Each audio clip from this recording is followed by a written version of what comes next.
You know what's not going to be sad? This is a big one. I'm glad to announce it here. Yeah. Besides just making sure he's not vaping or eating a hoagie or something like that. Tennessee Titans over 5.5. Ooh! Wow.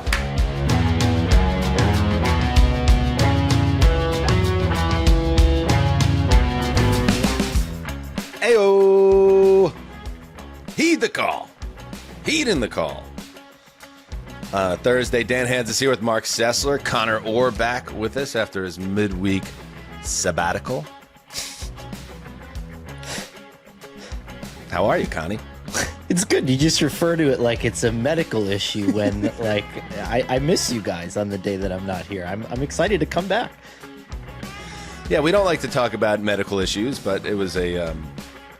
what did you deem it as, a urethral clean out? Was that what it was? I did.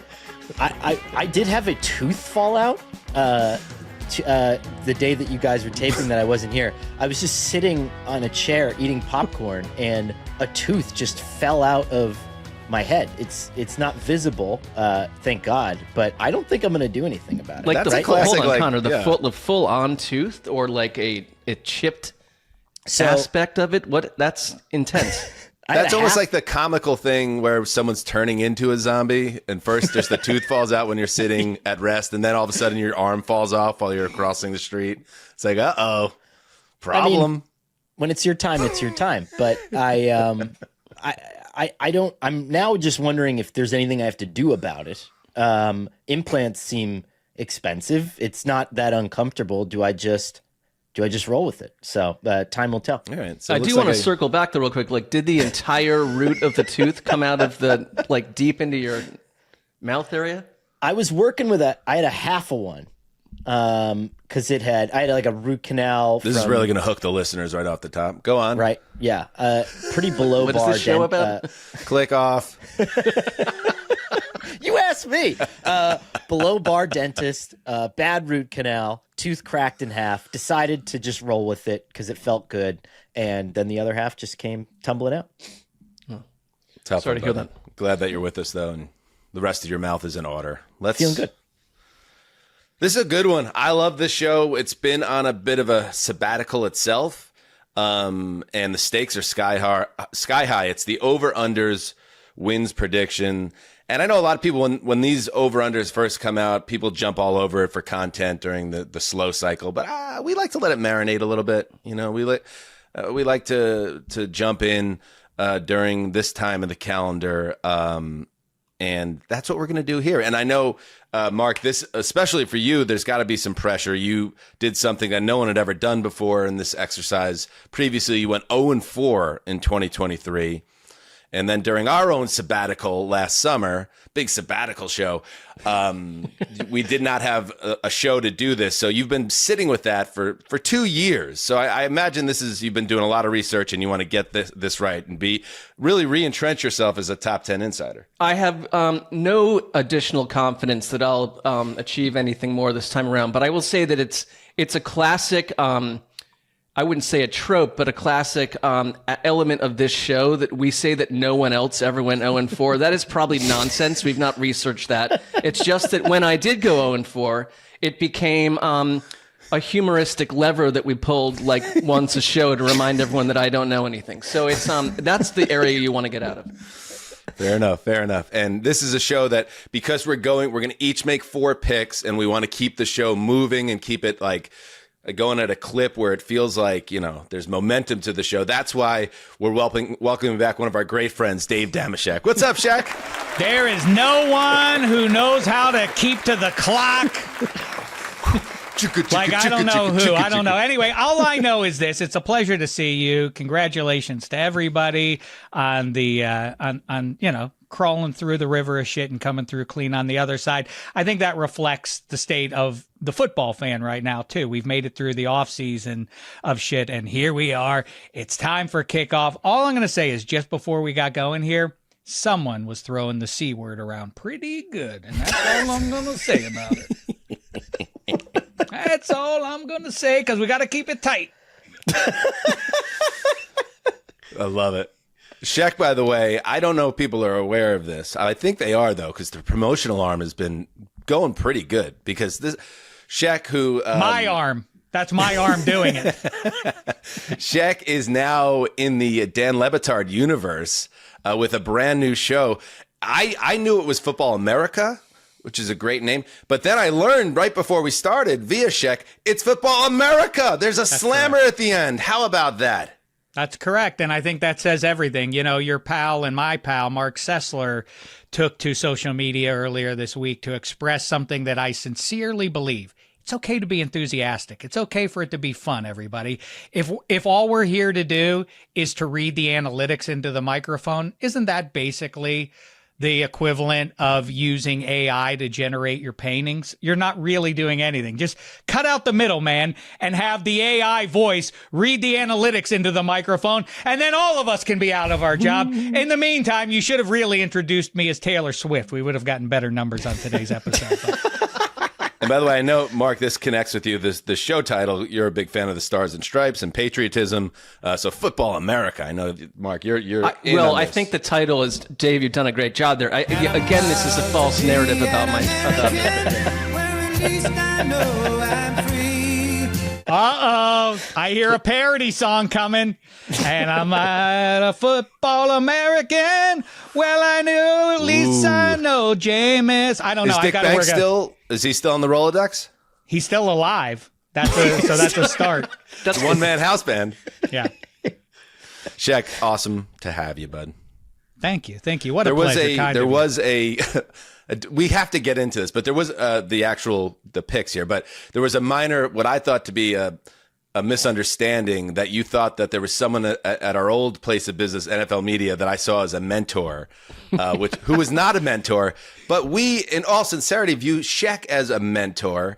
Yeah. And Shaq gave us our start with the debate club on the back of the Dameshek football program and our NFL Media days, and so Shaq, you are always a man that we adore having on the program. We would not be here right now on this show, this group of us, if you had not kicked that door open for us. I genuinely believe that, and I always will. Never been more scared in my life. Really? Than being down in the newsroom as a 31-year-old guy that had never spoken into a microphone before, working as a part-time copy editor, and Shaq called me upstairs late. It was like a 5 p.m. on a Tuesday. Newsroom's quiet. This is before we kind of even built out the newsroom, and said, hey, do you want to come on and kibitz about, I would imagine, the Jets or something? And I was like, first of all, I knew, like, this is all I want to do. But then going in there, I could still visualize the lights in that old closet in Culver City, how bright they were, and being scared out of my wits. But Dave saw something in us, and I love you, buddy. If you listen to the early, like the first times we were ever on that show, I think I was like, I think Jason Pierre-Paul will have a nice season. It was like literally no idea what I was doing, you know. I mean, we all agree then mistakes were made by me way back when, and now we have to all live with them. So listen, what a pleasure. Obviously, you guys presented immediately with your pages before I even heard your voices. I was reading your little write-ups, and that's why I said to you, you guys are great because you're giving the news as required, but you always sprinkle in a little bit of mirth right at the end of those things, and that always broke through for me. And obviously, I was right in predicting your success, your future success. So congratulations to you guys. But more importantly, it's not that you're bringing me on now, but if you heard the Greg Olsen, by the way, Greg Olsen, episode 2, guest on Football America coming up on Friday. Plug. That's right. I'm a pro's pro. He talks to Tom Brady, and Brady, a little bit like a mob guy, is like, hey, as long as you and I are good, I don't care what anybody else. I'll do anything for you because you've been helpful to me. Who's got the more juice? Tom Brady has the more juice in that conversation. So it's sort of like, let's not get sideways because you've been good to me. Now I may call on you for a favor one day. But either way, I mean, Conor, you have something to add to that? No, I think like sometimes I just, you make a noise to just signify that you're in the background. Yeah. I didn't say, hey, you guys should come on the show so that one day you would bring me on your very successful show 15 years later. But it is nice to know that there are people out there who recognize, where they came from. Not, I had nothing to do with your success, obviously, but that you feel it and are like, let's bring Dave on. That's what makes things go, especially in a world in which it is getting ever limited who's allowed to talk into a microphone and who people want to listen to. That's fair. We got to boost each other up here. Enough of this love fest. Let's get into it. Fine. This is how it's going to work. Okay. So check out Football America with Dave Dameshek, wherever you get your podcast. This is how it's going to work. We're doing a draft style. Okay. And we're all going to make our selections, 4 picks each. If one is taken, you can't take that same team unless you go the opposite. So if someone takes the Ravens over, but you have the Ravens under, you can grab that. And we'll do it snake draft style. And I have this New York Knickerbockers hat, and I have all 4 names in it. Yeah, we'll cycle back in early in 26. Can you believe it? 26 to see how everyone did. Mark, a lot of pressure on Sessler. Big spot. All right, here we go. I'm going to shuffle it. I'm not cheating. Shaq, should the first name be out of the hat, the first pick or the 4th? The first. What's the? Okay. Oh, I see. You're going NBA rules here. NBA draft lottery. I think the first one. Let's cut to the chase. This is the first pick. Here we go. First pick is the Con Man. Yeah. All right. Come on. Second pick, the Zuzzer. I like exactly the way this is going. I want to be last. Yeah. Third pick, handicap me. Shaq. Okay. I kind of like your spot, Sessy. 4th pick, because you get the snake. Mm-hmm. Sessy. So there you go. Con, Zuz, Shaq, Storm. Let's get into it, Connor. Roll. All right. I'm pretty excited because there was one in particular that I thought I had to have, and I didn't know if it would fall to me any later than 1, and that is San Francisco over 10.5, which is something that has only cemented my confidence with all the issues going on with Matthew Stafford's back. We don't know how many weeks he's going to play. I think that they're going to coast. They have the easiest schedule in the NFL since the 2015 Falcons, a total regifting after they got smashed last year by the committee. Christian McCaffrey is healthy, and I think this team is going to roll. Wow. That's very interesting. I was months ago, we did a little game, Mark. You had a great Red Sox 0-4 comeback on me. We did a little over-under game during the depths of the offseason. And the decider was the Niners, where we were guessing over-unders. I couldn't believe the Niners were set at 10.5. It felt so high to me. And yet you see them as over. Shaq, where do you stand on the Niners? Obviously, Vegas sees them as a team that's going to have the big bounce back year, but they also are a team that, is coming off disappointment. The wide receiver room's in flux. Obviously, McCaffrey it's no given he's going to be the same guy when he comes back. Salah's in there now to run the D. That's a good thing, I think. But I don't know. That's an interesting one for the first pick. Wow. Well, you just ended with what I think is perhaps the most important detail is Bob Saleh. We have seen this weird thing play out over and over again, which is that some cats out there are more leaders of men and vibes guys for the whole 53, and then other guys are technicians who really get the X's and O's. It would appear, at least, I don't know how much you can take from the Jets experience, but we do know that Bob Saleh with the Niners tuning up that defense yields results. And so I think that's big. And Kyle Shanahan decided he's the QB whisperer, right? He's one of the 4 or 5 that actually exist on the planet Earth right now. He could have let Brock Purdy go. He said, pay that man his money. Paid, by the way, the worst high-end actor performance ever that we don't talk nearly enough about. Rounders. John Malkovich, pay that man his money. What? Pay that man his money. He tried. Where are you from, man? It was like, we just talked about Ocean's 11, Cheadle going with the British accent. That didn't work out very well. The Cockney accent. You tossers. You had one job to do. Malkovich, a masterful actor, but just outside his range, perhaps. Pay that man his money. Where do you think you're from in this scenario, Malkovich? Either way, I lost track of my thought, but he did say pay Brock Purdy that money. That has to mean something. The receiver thing matters, but it is slightly overstated this millennium of the importance of the high-end number 1 wide receiver in terms of who gets to and wins Super Bowls. Okay. I do like that the Niners have lost so many coordinators that they have no choice but to have some of them now return to do the same thing they once did. Like, that's where we're at with the Niners. Let's stick a pin in the Niners because they might come up again. Yeah.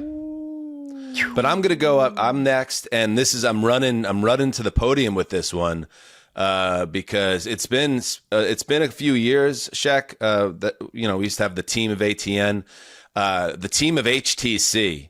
In my mind, is the Denver Broncos. So how can I not pound the table and take the Broncos over 9.5 in a big spot here?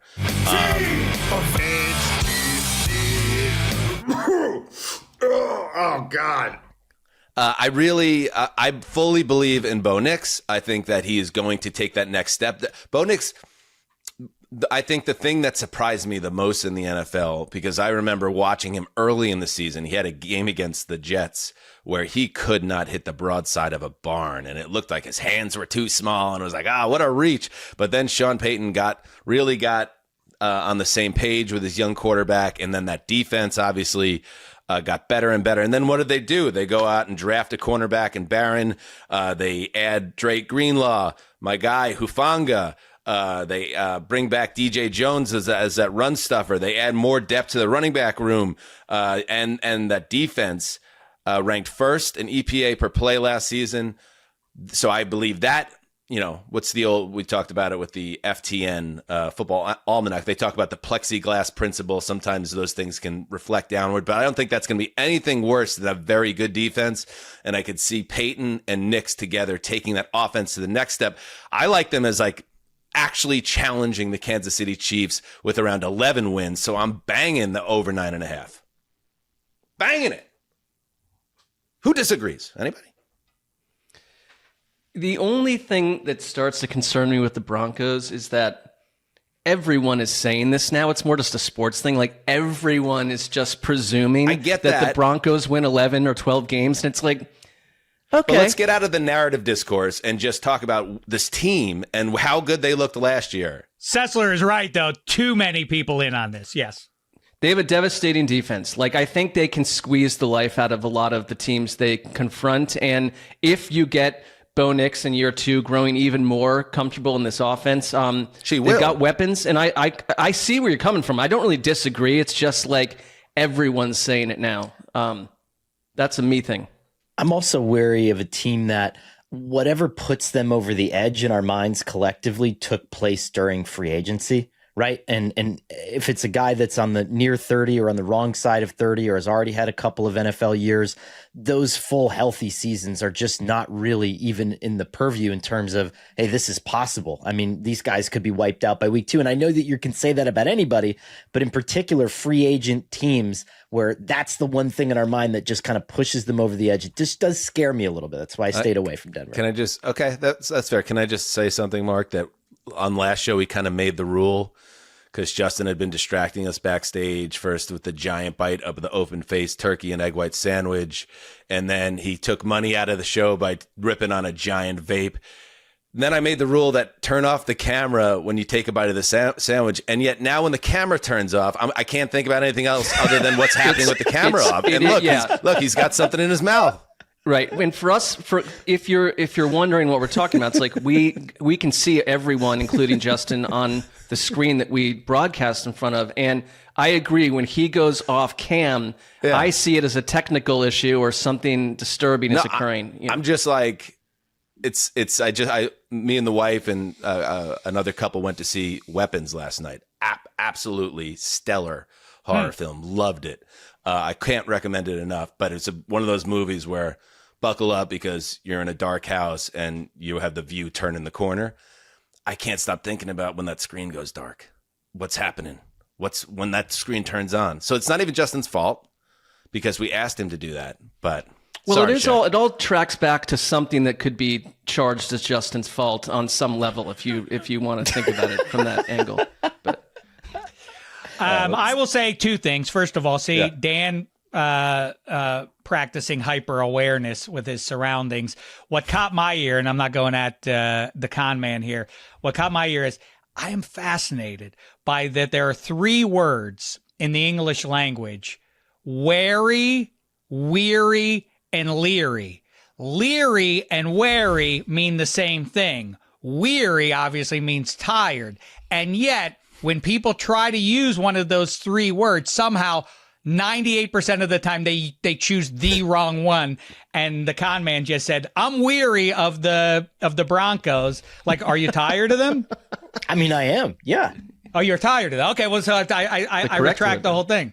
Yeah. So he was tired of them. I thought he was wary of predicting a team's going to do well because of their... That was a long road to an or dig in a big spot. It wasn't a dig. I'm just saying I'm fascinated by it because it happens to everybody. Everybody does it, except for Dave Dameshek. Now...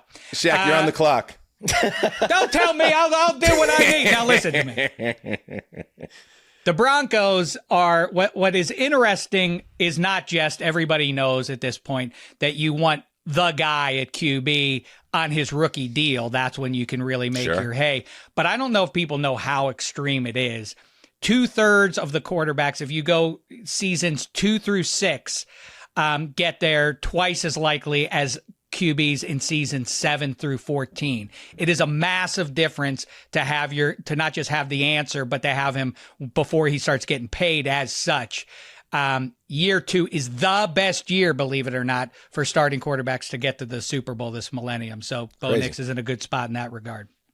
All right, you're up, Shaq. Third pick. I don't want to do this one. Sincerely, I don't. The Pittsburgh Steelers at 8.5 over is the perennial gimme. They got you. I didn't think they were going to get you. I didn't think Rodgers was going to get you. What do you mean get me? I don't care who the quarterback is. You could be the quarterback, Dan. They would still go over that 8.5. They always do. Duck Hodges, Ben Roethlisberger when he could no longer walk. Mitchell Trubisky and Mason Rudolph and Kenny Pickett teaming up. They're always going to get the 9 or 10 wins no matter what. Why would this year be any different? This is coming from obviously someone who's a little bit close to it with Aaron Rodgers last year, but I actually think he is the reason that I feel like that he has that type of transformative power in the negative at this stage of his career to be the one guy who can mess up this streak. I don't think he's going to play well with others because that's not how he does it. All this like Tomlin Rodgers love fest makes me laugh.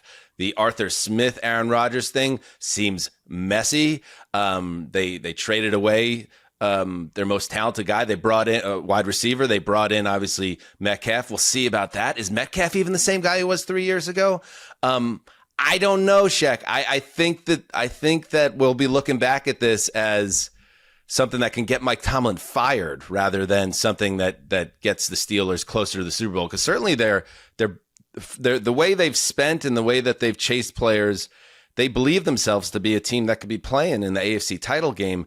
I don't think they're anywhere close to that. I mean, I happen to agree with everything you said and still know that the floor is high so long as Mike Tomlin is at the wheel. I mean, the problem is the other side of it is how far he's capable of taking teams against high-end competition in December and more importantly in January. But what you know is solid is the ground floor with Mike Tomlin. I like I say, I hear all your concerns and the things you're pointing out there. The defense, though, practically should be mighty. I mean, Broncos, Texans, Pittsburgh, those might be your 3 best defenses in the conference this year. I think if you want the Steelers to win 9 games, they'll win 9 games. If you want them to win 10, they'll win 9. That's just how this works. And I don't see a reason why they're drastically different than last year's team. They've been through a river of quarterback chaos for half a decade now, and Aaron Rodgers does not take away from them. I understand you've got some PTSD potentially on the Aaron Rodgers front. No, he can take away. In fact, it's not a river of quarterback. He's a tsunami that swallows up everything in his path. And I do think he'll have actually, and he's old now, obviously. Like I think the decline of him to being kind of a league average actual player combined with everything else, I think that's where the old principle we talked about, some people bring things to the table, some people just sit at the table, and then there's some people like, oh, where's the salt shaker? Oh, I took it off. Like, oh, where's that fork? It's gone. I think Rodgers is at the stage as a player where he's taking things off the table. Well, and you got that 2 is the games difference against between 9-8 and 8-9. You got 2 games against the Browns, and there's a couple other gimmies in there. I think it's like it's a 17-game season, and this whole over/under thing. It's like I don't think you have to be a quality to high quality team to win 9 games in 2025. I just don't, and I think that they're kind of just in the middle of the pack. I don't want to belabor it because obviously I talk too much Steelers as it is, and I've said this 1,000 times this offseason, but you brought up horror movies. The thing I keep saying about it is, did Mike Tomlin not see Sinners or extract the main message of the movie? You don't invite the culture-sucking vampire inside the building. He wants to turn your culture into his and put his culture onto you. And that's clearly underway here. They have to get through this year and come through clean on the other side. I have legitimate concerns that you're expressing there, Dan. I do think, though, I side with Sessler. 17 games, they're going to get to 9 games at minimum. How about you, Connor? Where do you fall on this one? I have said time and time again that I think that Aaron is properly understood outside of football, but misunderstood inside of football. And that just comes from speaking to people in that Jets building, even very recently, about how much they actually enjoyed having him around. And so I think 9 or 10 wins is smart. I'm almost more dubious as to why a Vegas team, like there was that bet a couple of years ago where there was a guy betting like $100,000 a night on LeBron James scoring more than 10 points because it had happened every single game for like 5.5 years. Why all of a sudden is a sports book dipping below, putting the Steelers below 500 when in all other shapes and forms, like Dave said, Duck Hodges, they were a little bit more optimistic of them. You know what? It's people like me and the general discourse around Rodgers. People are so exhausted and kind of just don't like him, and they think he's going to poison the well. It's people like they you. bait you. They're trying. They bait you. I mean, that's part of what Vegas is trying to do. Sessy, you're up. All right, running to the podium. And one of the reasons that I fail at this exercise, notably, is that I do this with my heart versus logic. But I am banging the Falcons over 7.5 wins. I love the idea that you've got one of the most exciting backfields in all of football with Bijan Robinson and Tyler Algier. If you look at the 3 starts that Michael Penix, I know he was incorrectly named on a news show as something else this morning, but if you look at Michael Penix in his 3 starts, that offense started to cook. 96 points in those 3 games. I think he can throw the ball in any way you want him to. He's powerful. He looked comfortable. There are a lot of weapons on that offense. The defense has improved. You play in the NFC South, and you're telling me that they're only going to win 7 games? I totally disagree. I think they're a massive contender to win the division, at least vie with the Buccaneers for the top of the NFC South. I'm hitting the over on that one with a hammer.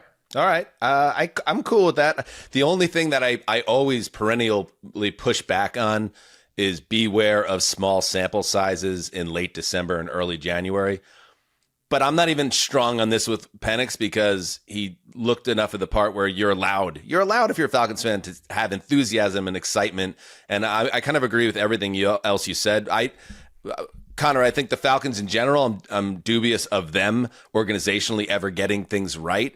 But at 7.5, this feels like a doable over. I'm in. I think it's a doable over. And just like you guys made the point with Saleh coming back to San Francisco, if Saleh was not available to go back to the 49ers, Kyle Shanahan's A choice was Jeff Ulbrich. He wanted Jeff Ulbrich as his DC for years before when Ulbrich was the DC with the Jets. And so I think that there is definitely some room to grow there because that Falcons defense was lost in the woods last year.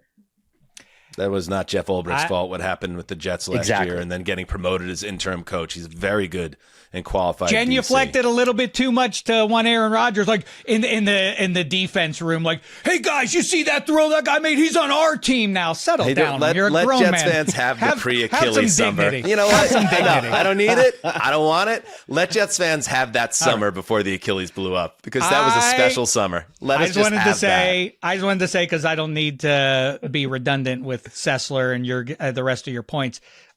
I love this pick. It was my 3rd pick on the board. There was the Falcons. I think, and by the way, as you mentioned there, Sessler, take a look at the neighborhood that they're in. I mean, there's no guarantee that Bryce Young's going to get it right this year. Who knows what becomes of the Panthers? We know the Saints are going to stink. I think there's a chance for the Falcons this year. All right, Ceci, snakes to you. This feels like another fatal flaw of mine, but I'm going to hit the Jets going over 5.5. Nice. I'll tell you why. Number one, I think this is a team that has genuinely... Don't put that on my team, Ceci. No, they've genuinely changed. I think Aaron Glenn simply will not allow them to win less than 6 games. So all we're asking them to do is go to win 6 games. I think you've got a good offensive line. You've got some legit stars on this team. Jets. We're built for this shit.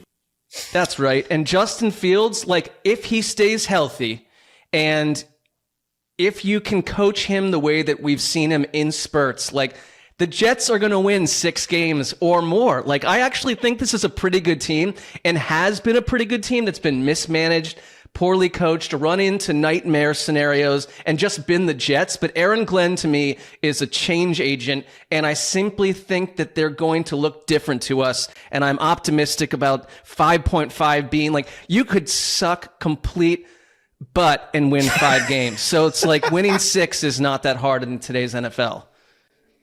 I'm so jealous. I thought this was a great pick. This was my next pick. And the reason why, 7 wins last year with a quarterback who was worse in terms of advanced stats than Justin Fields was, and a quarterback who completely sucked your running game into a vacuum and took it off the field of play.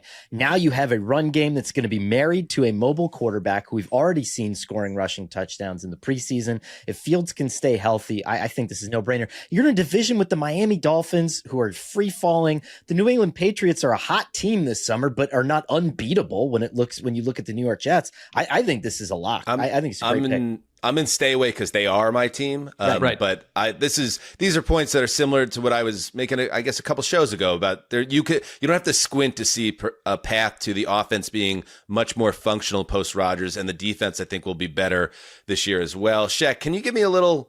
I know it was a small sample size for you as well before they turned to Russell Wilson, but Fields was obviously there last year in Pittsburgh. What were your thoughts on what you saw from him when he was on the field?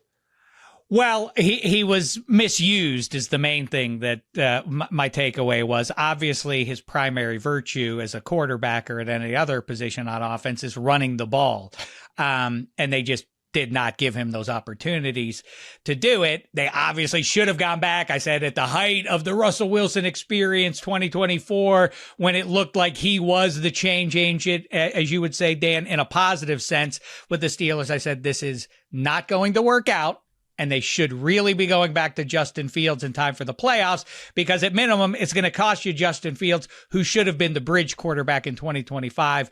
And yet here we are. Yeah, I think if you run him around, and that offensive line should be an asset, and they have the running backs behind them, I think they should be able to bang some teams around a little bit, running the ball, especially with Justin Fields there. So I love this one too, Sessler. I think you got it exactly right. That was my number 5 pick there.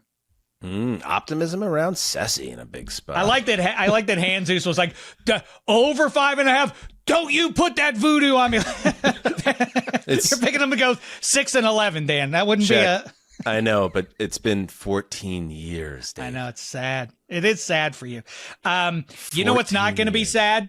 This is a big one. I'm glad to announce it here. Yeah. He's just making sure he's not vaping or eating a hoagie or something like that. Tennessee Titans over 5.5. I do not think they are. I don't think they're world beaters in 2025. I think they did get the guy. I think I said this the last time I was here on the show with you guys.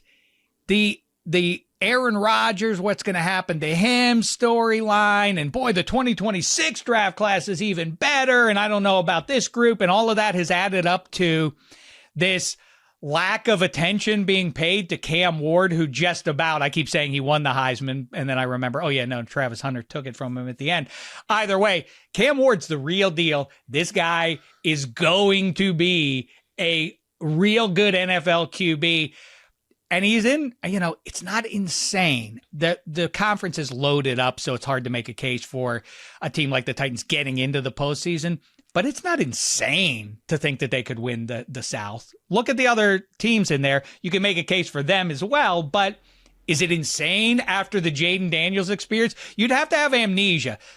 The commies were a punchline. They drafted a quarterback. Voila, they're in the title game. Why would that not be on the board for the Just Tennessee dancing Titans? during the Sheck monologue. Well, I love it. Dave has done something very smart, which is if you do anything pro Titans, it becomes the social clip that gets sent out and used and It's promoted. the pre-show and tease, you know, everything. We're all locked in now. Yeah. Take that off the post-production to-do list, Gravy. 6-11? What are we talking about? But I do want want to, if we're going to talk about the visual with Justin, that pick was made while the little Titans helmet was not rotating behind him. That could be a little bit of a whammy. We had a power outage yesterday during a rainstorm, and the helmet snapped to the top of the magnet and scared the shit out of me. That's not ominous at all. Speaking of weapons. Holy shit. All right, I'm up. Wait, Conor has something to say. Oh, Con Man, go ahead. His mic would have to be on to Silent say it. assassin. We can assume he's agreeing with me, right?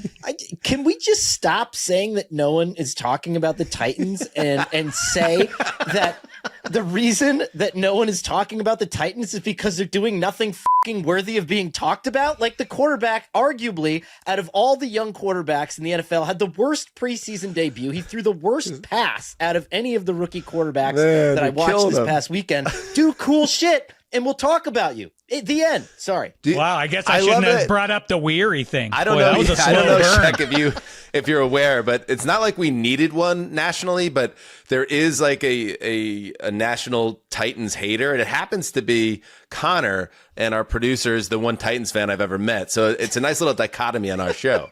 Yeah, some tension. All right, I'm up. Let's keep moving. I'm going to stay in this division. I'm glad it's still here. I'm very happy. I'm banging. I am pounding. The under on the Indianapolis Colts, and I can't believe it's still here. I mean, what am I missing here? This has been one of the most milquetoast, boring, non-competitive teams in recent seasons, and they obviously are sitting on a massive bust in Anthony Richardson. It took a while for the national, the football cognoscenti to see what this show saw early last year, that this guy's not the guy. But they're kind of roped in. So they're like, all right, we're going to go one more year, as you must, as someone who's been through Zach Wilson and 100 other quarterbacks. You kind of got to go into year 3 and be like, all right, let's kind of hitch the wagons. But then they handcuffed him with Daniel Jones, who stinks. So you got 2 bad quarterbacks, 2 injury-prone bad quarterbacks. And unless you're going to say that Lou Anarumo is going to come from Cincinnati and be this huge difference maker, and in a division that's a little bit milquetoast. And I see you shaking your head, Connor, so it's getting me a little nervous that they're going to lift the boats here. I think this is going to be potentially the worst offense in football. That's how bad I think the Colts can be. Because that's what I think about the quarterback room and how it could submarine the entire season. So bang the under on 7.5. I think this is a 5-12 team, and I'm coasting to 2-0. Go ahead, Connor. So the Colts have been the points leader in the division each of the last 2 years with a combination of Joe Flacco and Anthony Richardson. Anthony Richardson. What division is this again? Anthony Richardson, as we've discussed, last year was one of the worst quarterbacks in modern NFL history from a clean pocket. Even if you replace him with the highly mediocre Daniel Jones and you improve defensive coordinator, I don't see how you go backwards from where they were before, which is what. Who's the third string quarterback? Because we're going to see him too for 3 to 6 games. Riley Leonard from Notre Dame, one of my preseason bets. Oh no, I keep on walking into. We got the Notre Dame guy in Connor. Let's go. And you're also a big Steichen guy, as I believe, Connor. Yes. I feel like this is one of your weird pet teams, and so although I highly respect your football acumen, in this case I think you're too close to the Colts. So I don't. Okay. This doesn't I'm not wavering on this, and I'm not weary. I didn't like being lost and arguing, fighting in a fender bender with Conor. I'm more in a comfy place, parking my car in the same garage with him. I am a Steichen guy too. and I am even more so a Lou Anarumo guy. The results maybe don't match up with like, man, those mighty Bengals defenses when they were going to Super Bowls and getting close to getting there. That's because the pieces weren't great, but he made lemonade out of the orange-colored lemon there in Cincinnati, and he's going to do the same in Indianapolis this year. It was weird, in fact, that the Bengals reacted to it like, yeah, fire that guy. I think they're going to benefit from that. And don't forget about Jonathan Taylor in that backfield in a team that you would presume is going to try to lean on the defense and beat you up a little bit on the ground. Yeah, they're going to have like 10 in the box like every single down with this passing attack. It's going to be... And Taylor is not always staying healthy. I feel good. Here's the thing. Here's the thing. The only thing that would make me nervous, the schedule's pretty nice for them, especially the first 6 weeks. They better bank at least 3. They better get out of the first 6 weeks 3-3, or I'm coasting to a dub here. Home Miami, home Denver will be tricky. At Tennessee, at Rams, that might have Jimmy G a quarterback. Home Raiders, home Cardinals. That's the first 6 weeks. That like you got to do a little business there. If you can be 4-2 there, I'm in deep trouble. But if you go 3-3, 2-4 or less, I'm feeling great. I think this was a daring pick because, we each had to do 4 of these. And so I came up with my list of 16, just in case, whatever disaster would occur here. But I did not touch the Colts. I thought that's one of the more confounding teams to pick an over-under for because I am a Steichen guy. And I think Daniel Jones, could actually piece together a pretty good season under Steichen. And I think there's pieces on this offense. Can we cut that for later? Well, I also see the other side of it where he could be a disaster or get injured. He stinks. He doesn't. He had 5 good stink, weeks. Though. His entire career, he had 5 good weeks, and it got him paid. And the Giants was the biggest mistake the Giants made until Saquon Barkley, who left the damn organization because they paid Daniel Jones. I don't think he entirely worst business stinks. transactions made in the last 25 years was the Giants getting suckered into Daniel Jones. He can't play. We'll see, because I disagree with you on that front that he's completely done and fried. And I think the mistake would be trying to make something out of Anthony Richardson if we know within a week or two that that's not going to work. I agree with that, but you don't know that he isn't going to turn the corner in year 3 as young as he is. Sure. Every journey is not the same as Jaden Daniels day 1 ascending to the heavens. Conor Orr, though, very quickly, Rams, if it is like Stafford ain't going to go, isn't it Kirk Cousins time, right? Isn't that the move they make? I actually checked on this recently. The Falcons' asking price for Cousins is still ridiculous to the point where teams are just like, you're not being serious when we call you. And I'm not saying that the Rams have called, but would Raheem play kinder with the Rams, knowing his ties there? And we know Kyle Shanahan has a Cousins fetish. That makes sense. But would Raheem want him in the conference when he has aspirations to hopefully make a deep title run, Shaq, I also capital J journoed this one and reached out to Jordan Rodriguez, who knows the Rams better than anyone. And she said, McVay loves Jimmy G. They love him. They totally believe in him if it comes to it. So, interesting. Yeah. Great insight. Con man. So I had to do this one on the fly just based on how the board is falling, but I'm pretty surprised that the Saints are still sitting there at 5.5. I'm going to whack the under on that one. Yeah, that's a good one. You're starting at best your 2nd round pick who came after Jackson Dart and Cam Ward sucks. And no, just kidding. And I think that you have a brand new head coach. You were the last team basically to settle on a head coach. And so you didn't really necessarily get your pick of the litter there. This is a veteran team that I think could kind of fall apart. My all 272 predictions went live on SI.com today. Ooh, and I check it out, everybody. I have it at 3. I have them at 3 wins. So 3, yeah. What is it? 5.5? 5.5 feels 5.5. rich for you've got no overt starting level quarterback, and you're about to get your ass kicked by about 14 I like teams. this one. I like Look this at one. the If it was schedule, 4.5, which I think it was earlier in the off season, I would have hesitated. But yeah, 5.5. I just don't see them getting to 6 wins the way things even are if set they up for them. swept the Panthers, which they won't, I guarantee they won't. I try to find me a couple other wins on that schedule. I don't know, man.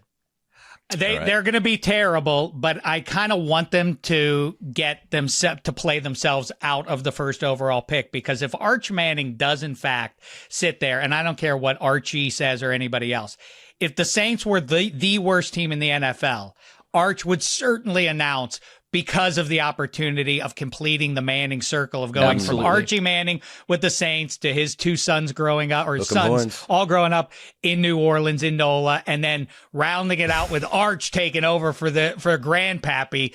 And they took Tyler Shuck. You didn't have to do that. Why did you do? Why wouldn't you just treat it all as a red shirt to try and get Arch in 26? Very weird.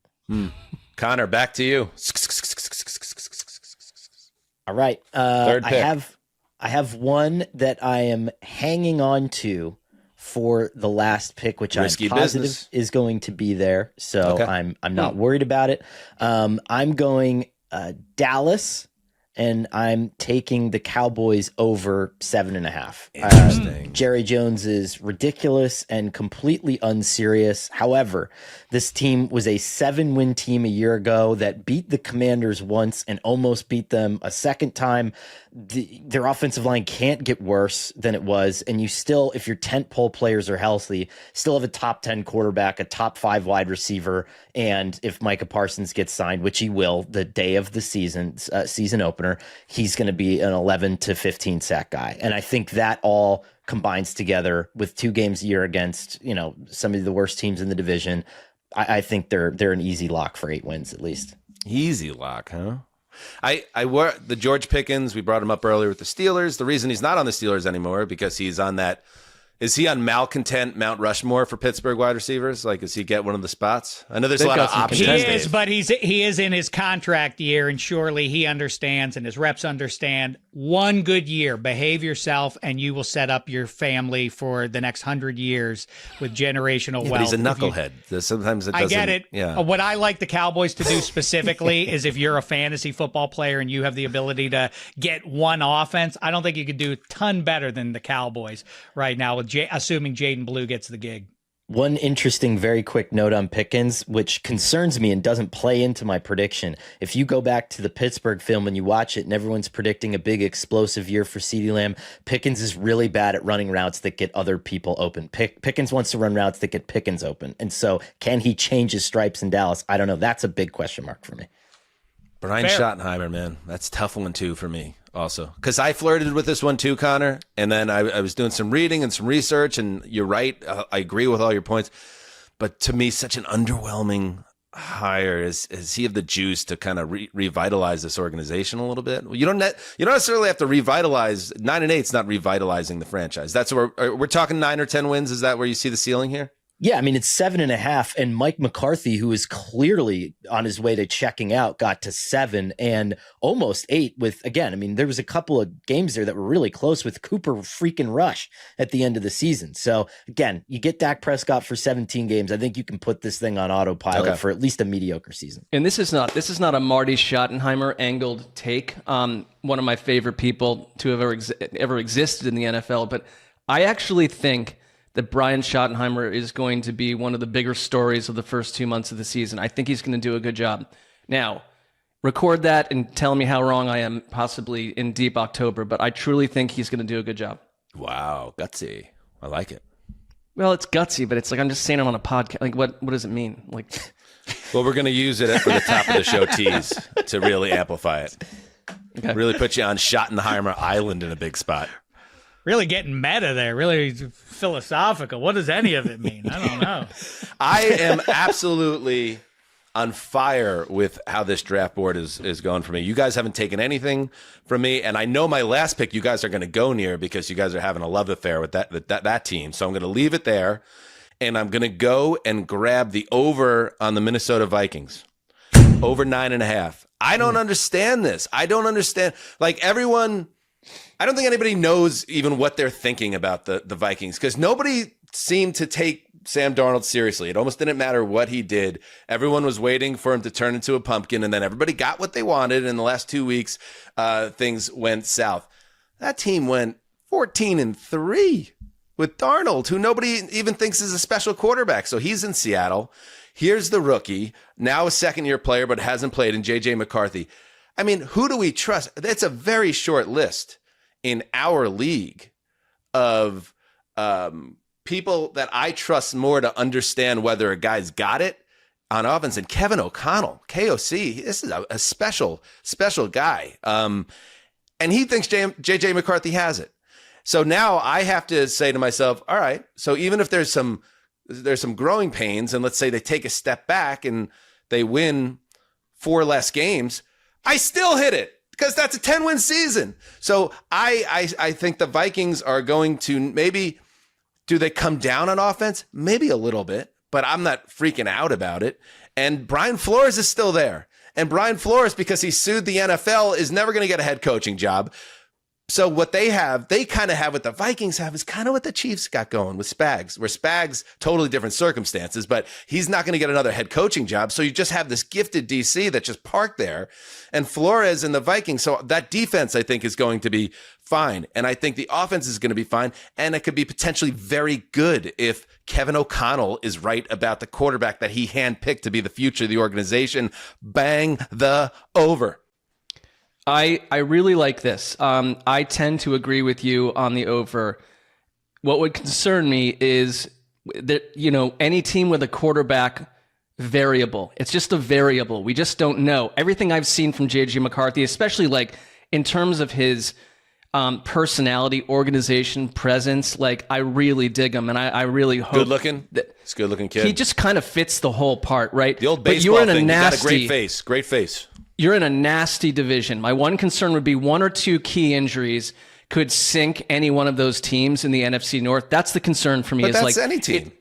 Sure, but it's not. Yeah. It's not how we talk about the AFC South or the NFC South or a number of other divisions. Like, it's a nasty dog eat dog world, and like getting to 9 wins is it's not as simple as it would be in other environments or in other neighborhoods, as Dave would say. Well, as far as the neighborhood goes, that's the concern, Dan. I get you on maybe there's a little regression at QB or whatever, but it's more the rise of the Bears, and even the Packers should be a better version of themselves this year versus last year. Jordan Love, not talked about as much. I suspect that he had leg troubles that endured much longer than when he got back out onto the field. Either way, though, I completely agree with your main point about KOC. He decided on JJ McCarthy. I trust him. I don't think that is the reason for concern. The thing that they are not going to be able to do that I don't see at least is they don't have a run game to lean on, really, do they? And that's what you want for your young QB. Yeah.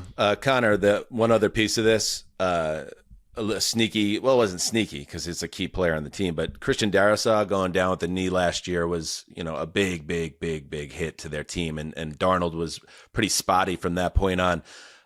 We'll see when he gets back, but I'm assuming if everything goes to plan, he is going to be, back early in the season, potentially even week 1.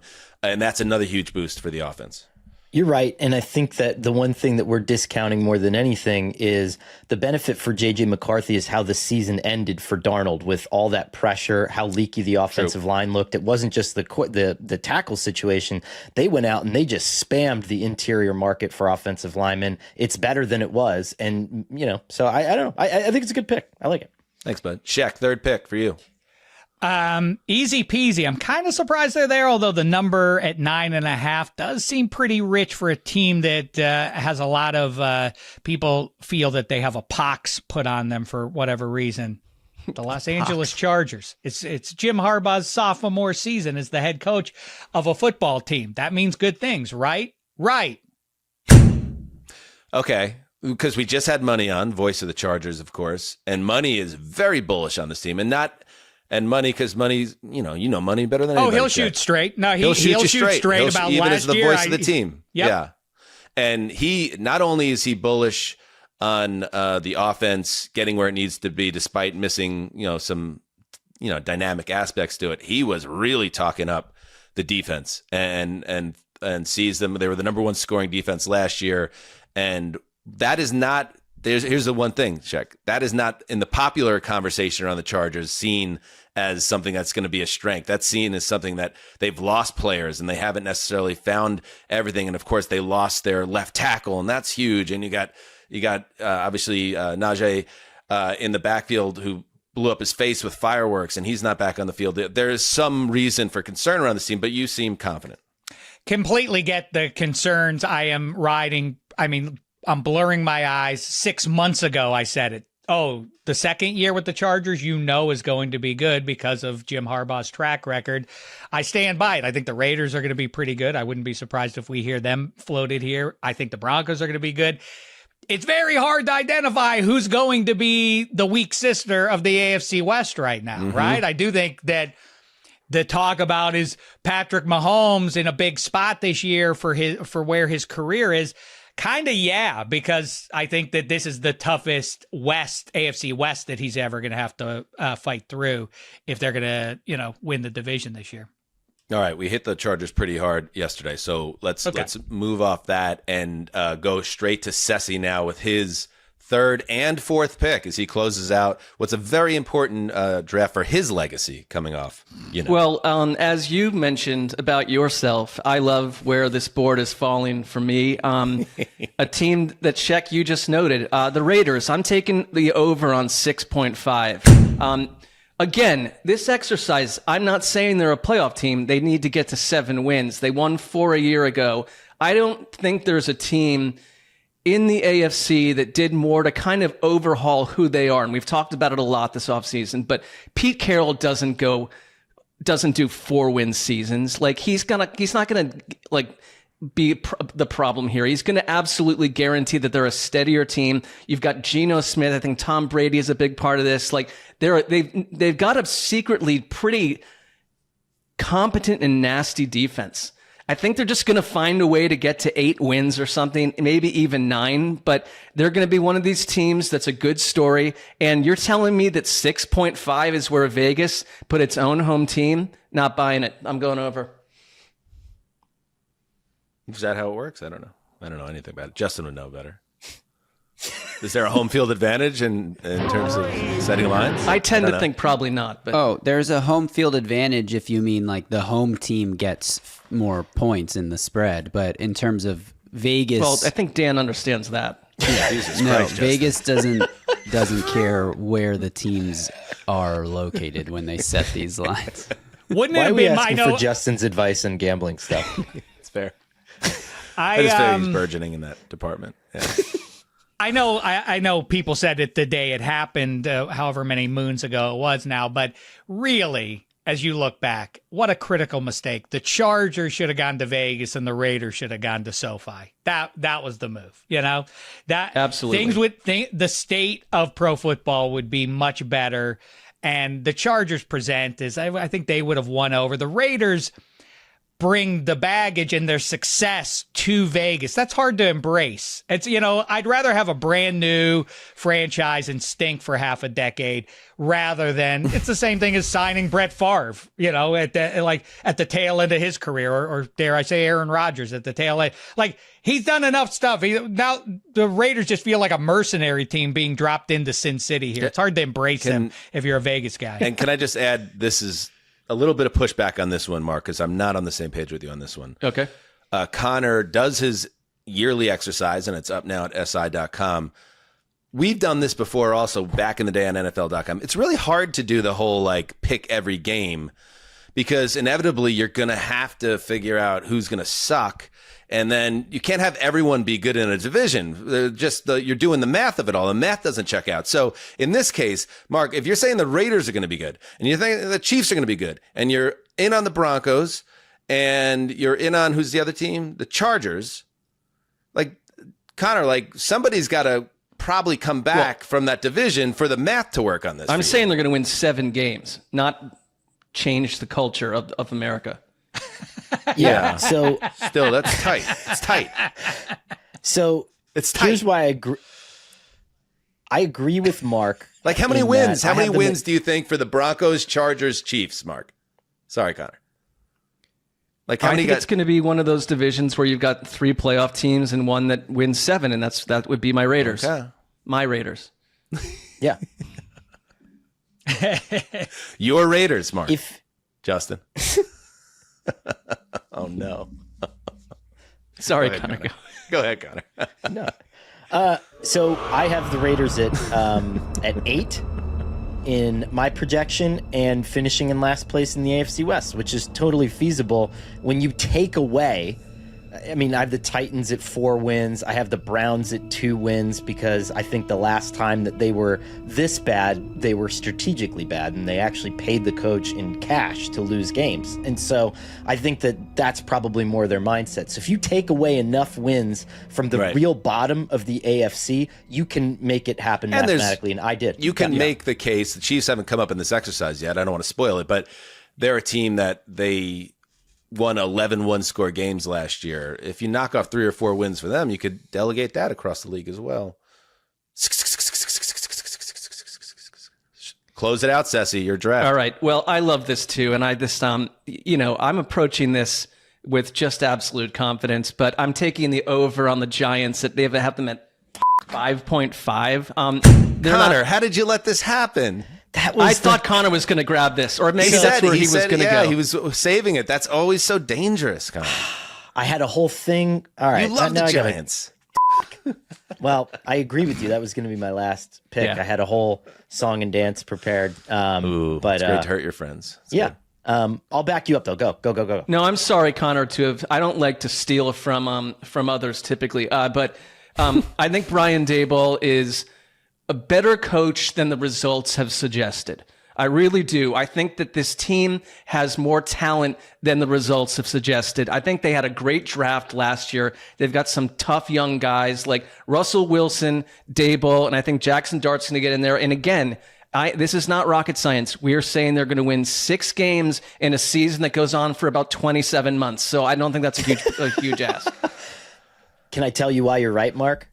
Yes. Okay, so when I was prepping this, the one thing that I kept going back to on the schedule was the strength of the Giants is going to be that 3-headed pass rush. Abdul Carter looks awesome in the preseason, and if you go over their schedule, I'm not saying they're going to beat these teams, but the Chiefs have a rookie left tackle. The Saints have a rookie quarterback and left tackle. The Patriots have a rookie left tackle. The Vikings have essentially a rookie quarterback. The Cowboys have a very bad second-year left tackle. All of this could be kind of that grist for a feeding frenzy game for Abdul Carter that just gets muddy and disgusting. And if Russell Wilson scores 18 points, you win that game. They almost beat the Commanders twice last year. If they had a field goal kicker, they would have. So I'm with you. I'll say this: I agree. The strength of this team and maybe top 2 or 3 in all the NFL is that pass rush. The problem for the Giants is that the game script will require them to be in the lead in the second half to really unleash that and dominate teams doing that. And I don't know how often they're going to be in that spot. I agree with Sessler entirely about Daboll. Weird couple of seasons there that have made him kind of on the chopping block. I think that would be a mistake. I am not the Russ guy. Ride with Russ at age 37 and he'll make things okay. I would get Jackson Dart in there. The problem is for Daboll, as you say, if he wins 5 games or fewer, you would assume he's going to get fired. So he is loath to do that because if you hold off on Jackson Dart for the majority of the season, you say, we're just building something now, boss. We got to give us 2026. But if you run Jackson Dart out there in September and you wind up, 4-13, goodbye, Brian Daboll. Here's why I stay away from this. Here's their schedule. At Washington, at Dallas, home KC, home Chargers, at New Orleans, home Philly, at Denver, at Philadelphia, home Niners, at Chicago, home Green Bay, at Detroit, at New England. That's their bye week. Okay. Can 14. I change my pick? I just want to say I see 2 wins there going into their bye week. And then I think it's the toughest schedule in the league. I think it's got to be tough. After the bye week, home Washington, that's another tough one. Home Minnesota, another tough one. At Vegas, you're traveling across the country. Who knows? Home Dallas. I could see them being a better team and not getting to this number. I would be freaked out about that schedule. That's a bad schedule. In fact, I feel like I've made my 4 picks. Can I exit the show? Do I leave now? Flip it. Now you just pray to the football gods. It doesn't mean anything. You just good. said it on a podcast. It doesn't make a difference. All right, Shaq, close out your draft. I was hoping that we could get Sessler to change his pick within 29 seconds after making it. I think it almost happened there. I kind of feel like it did. By the way, hedonists out there, we need a good Photoshop of Sessler as the Raiders logo with the eye patch. Just remember, the good eye is closed. One of the weirdest things in logos out there in sports right now. Why is his eye? He only has one eye and it's closed. Anyhow, That's the uniform monitor. there you go. I am going to go with exactly to what Hanzus was saying a couple of minutes ago about some teams are going to wind up on the wrong side of 500 here. The New England Patriots. I like them quite a bit.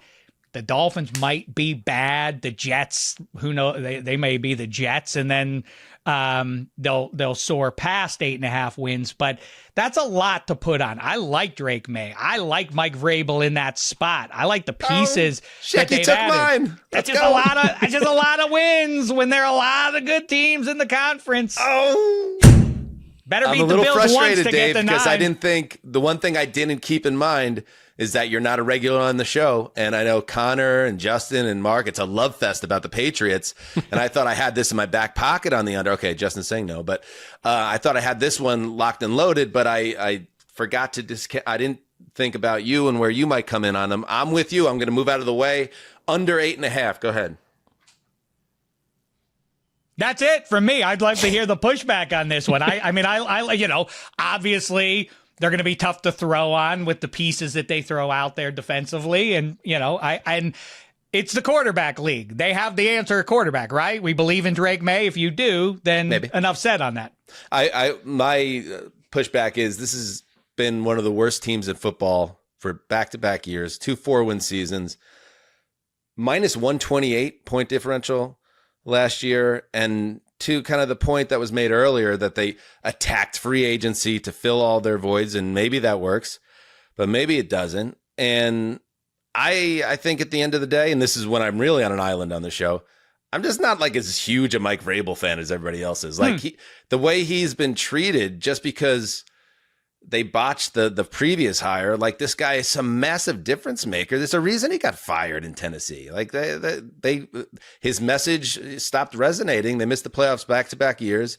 And while I think he's a better and more qualified head coach than Gerard Mayo, like I don't see him as one of those 8 difference makers that's going to totally turn this team into a playoff contender or anything near it this year. So I would have agreed with you if I would have taken this one if it was there. Conor. I don't think it's a solid pick, but I do believe in Vrabel, and I would say also you can eat inside your own division, because I feel like the Dolphins were a team that I almost went on the under because I just sense darkness there, and if the Jets wind up being a milquetoast lower pack team, like there's where your wins stack up. And I think Vrabel, like you're a little more down on Vrabel than I think I'm up on Vrabel. It's like you're I guess I just don't see him as a huge culture difference maker at the same level. Conor, you're a Vrabel guy?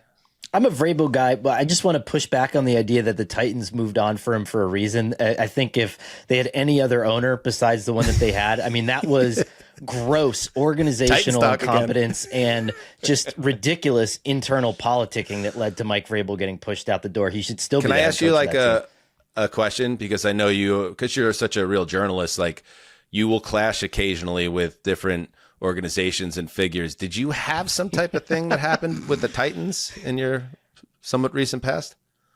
No, the Titans have actually always been really nice to me. One of the few teams, actually. But I don't know what's driving this. I'm going to have to meditate on it. The niceness goes in one direction. So right church, wrong pew, or different pew, not wrong. Because, Mark, I'm with you. Like the AFC East, yeah. So if I don't think the Jets are going to have a big year, which I don't, hopefully they'll have a more competitive year, but I don't think they're going to have a big year. I hate the Dolphins, not personally, but maybe a little bit. But like I don't like their chances this year, but I didn't pick them. I almost did. The Patriots, I just told my opinion on that. So why am I overthinking this? Just go grab the Bills at the over. They're going to beat up their division. And they're going to clear 11 wins. They're going to win 12 or 13 or 14 games in a weak division in a huge season where they are at the apex of their powers. So I usually stay away from the juggernaut teams because it's usually such a high bar to clear. If it was 12.5, I would have really swallowed hard on it. But 11.5, give me 12-5 in this division. With the stakes around the Bills, barring a catastrophic injury, I think they clear that with ease. Shaq, what do you think? I agree with you. I know it's a heavy number. And what's interesting with them is at 11.5 is they have gone in the last 4 years, 11 wins, 13 wins, 11 wins, 13 wins. So if you buy patterns, then 11 wins would be their win total. But if you set that nonsense aside, I think that they are the best, team that would look on a piece of paper like a real contender out of the AFC to get to the Super Bowl. They have the cleanest path, as you say, because of the other teams in the AFC East. That's why I picked last week, and I stand by it for at least one more week. My Super Bowl 60 pick is the San Francisco 49ers against the Buffalo Bills, hearkening back to Boomer Berman, like, Teach, you got the Los Angeles Chargers, you got the Green Bay Packers, you got the Detroit. Look, there are a lot of good teams in the NFC, but the Buffalo Bills and San Francisco 49ers are putting something pretty special together. Back on the Blitz. Has a nickname, Shaq, has a nickname, in Chris Berman's case, Boomer, ever so neatly then slid into like the cultural zeitgeist viewpoint of who that person was as Chris Berman being Boomer? I've never thought about that, but yes. One other fact about the Bills. Tough one, awesome one. Week 1 Ravens. Can't wait, right? A little too early for the matchup. I like those. I hate it. That's my biggest curmudgeon take of every football season. What do we need juicy week 1 matchups for? We've been out in the desert for 6 months. Just give us a cracker. We don't need filet mignon. I know. I'm totally with you. But it is still a game we're all going to look forward to watching. The next 6 games on their schedule, teams that finished sub 500 last year. So they have a chance. And football changes so much year to year. That might not mean shit come the end of October. But it's not the Giants schedule, as an example, that we just drew. Like, they can get out of the gates super hot, and I'm feeling spicy by Halloween. Connor, put a bow on that one. I totally agree. I mean, you signed James Cook. You've cleared out all the bad vibes. I think this team you can airmail them to the conference championship game. It's an easy one. Stay healthy, Joey Bosa, even more likely. Right. All right, Connor, we know you wanted the Giants bad here, but they're not there. So what is going to be your choice to close out this draft?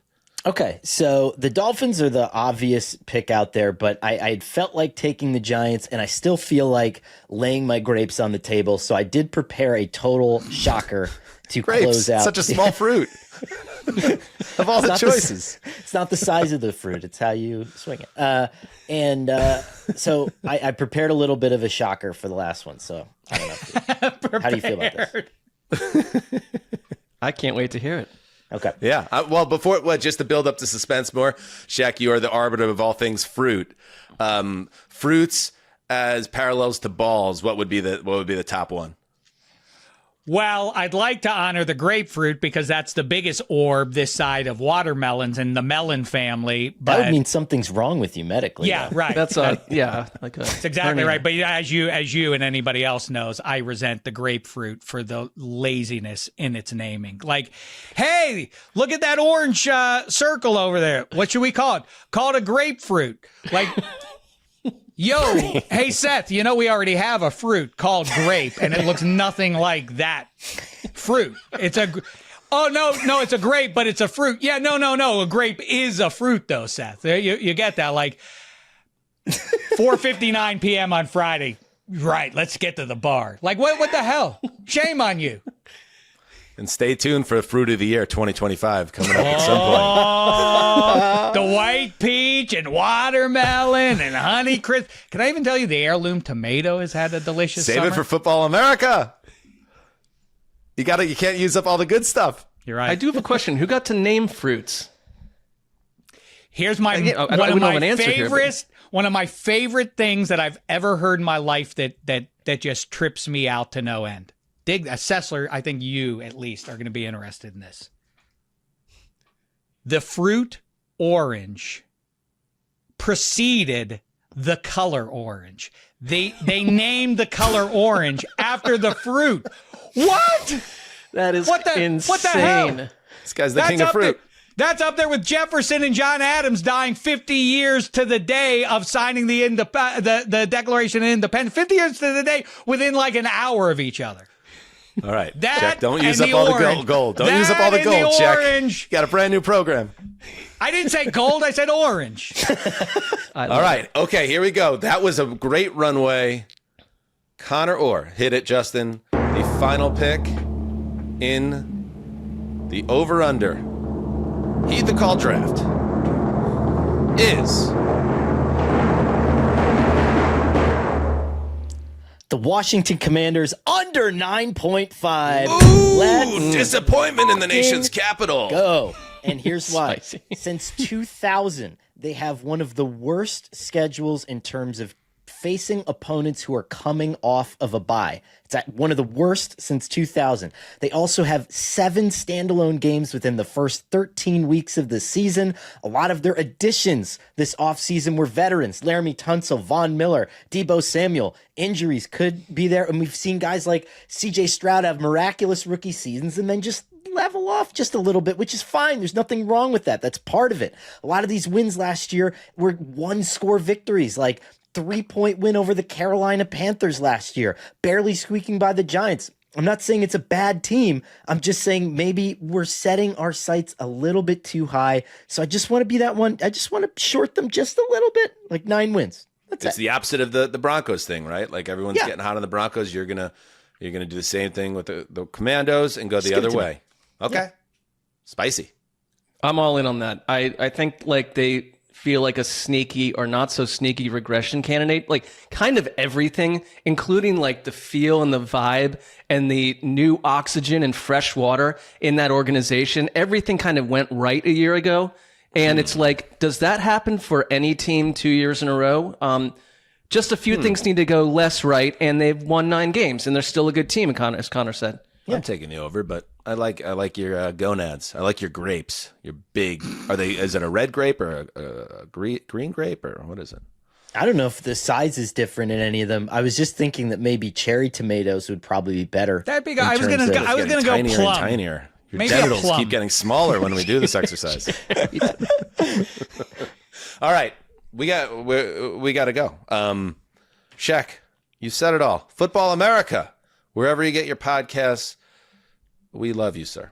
Thank you for joining us on this And very I, important you, episode. and you're very kind to have me on. And spoiler alert, guess what we're doing tomorrow? We're doing some more over-unders. We'll get into some player season totals there fun. as well as some teams. But thank you so much for having me, fellas. You guys are the tops, including you, Conor Orr. I got the kibitz with him a little bit on the side over the last couple of months. Let me just tell you, I like to always do this. People ask, what's that guy like? What's she like? Who the good people are, I will always happily tell you. The people I'm talking to right now are in the good group. These are good human beings. And for that, at minimum, requires your attention. Beautifully Right said. back at you, Shaq. Should I, as the final, yes, right back at you. Should I, No, I just said that on a podcast. Who cares? It doesn't matter. yeah, it doesn't matter. Should I just run off the final choices as we say goodbye? Here we go. Conor, San Francisco, over 10.5. Under New Orleans 5.5, Dallas over 7.5, Washington under 9.5, Zuzzer, Denver over 9.5, Indy under 7.5, Minnie over 8.5, Buffalo over 11.5, Sheck, Pittsburgh over 8.5, Tennessee over 5.5, Chargers over 9.5, Pats under 8.5, And yet I like them. Sessy, Atlanta over 7.5, Jets over 5.5, Vegas over 6.5. Sassy, the classic optimist, sweep over 5.5 Giants. What could go wrong? Here we go. We love you, audience. Thank you for another great enjoying our show as we enjoy doing it for you. 3 big shows, 3 extra long shows. Well, we'll try to rein it in next week, but check out the patreon.com, or maybe not. Maybe unnecessary. Let us know. Sound off in the comments. Patreon.com/heed the call for more content, including the Friday Fun Show. Till next week, do what you must. Heed the call.